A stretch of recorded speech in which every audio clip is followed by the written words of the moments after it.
Welcome to my dear families.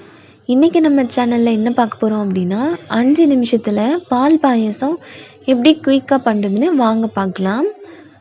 அதுக்கு ஒரு கடாயில் 1லேருந்து 2 செம்பு வரைக்கும் தண்ணி சேர்த்துருக்கேன்.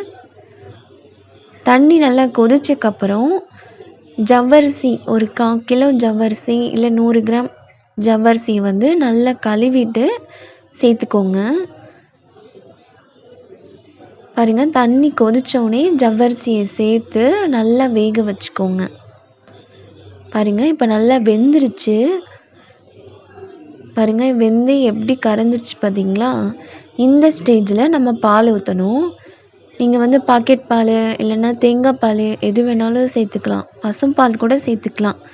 நான் 2 கிளாஸ் காய வச்சு ஆற வச்சு சேர்த்துருக்கேன். பாருங்கள், சேர்த்து ஒரு கிளறிட்டு ஒரு 1/2 கப் சேமியா சேர்த்துக்கோங்க. சேர்த்து அதையும் நல்லா கிளறி விட்டு ஒரு கொதி வரட்டும். பாருங்கள், இப்போ நல்லா வெந்து ஒரு கொதி வந்திருக்கு பார்த்தீங்களா? நல்லாவே வெந்துருச்சு. உங்களுக்கு டிஃப்ரெண்ட் தெரியும்னு நினைக்கிறேன். இந்த ஸ்டேஜில் நான் 1 கிளாஸ் சீனி போடுறேன்.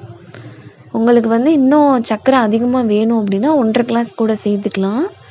நான் 1 கிளாஸ் மட்டும் சேர்த்துட்டு ஒரு பிஞ்ச் உப்பு சேர்க்குறேன். எந்த ஒரு ஸ்வீட்டுக்கும் உப்பு தேவையில்ல.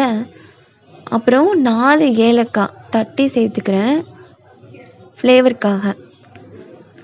சேர்த்துட்டு ஒரு கிளறி கொதிக்க வச்சுக்கோங்க. பாருங்கள், நல்லா கொதிச்சிருச்சு பார்த்தீங்களா? இந்த ஸ்டேஜில் நம்ம கைவிடாமல் கிளறணும். இப்போ நெய்யில் கிஸ்மிஸ், முந்திரி, வேறு என்னென்ன நட்ஸ் வேணுமோ அதையும் சேர்த்து நல்லா ஒரு பொரி வந்தோடனே பாயாசத்தில் ஊற்றி ஒரு கிளறிடுங்க. பாருங்கள், எப்படி கொதிக்குது பார்த்தீங்களா பாயாசம்? இந்த ஸ்டேஜில் 1 கப்பு துருவின தேங்காய் சேர்த்து ஒரு கிளறி கிண்டி இறக்குனா சுவையான 5 நிமிஷம் பால் பாயாசம் ரெடி. இந்த வீடியோ உங்களுக்கு பிடிச்சிருந்தா லைக் பண்ணுங்கள், ஷேர் பண்ணுங்கள், கமெண்ட் பண்ணுங்கள். மறக்காமல் சப்ஸ்கிரைப்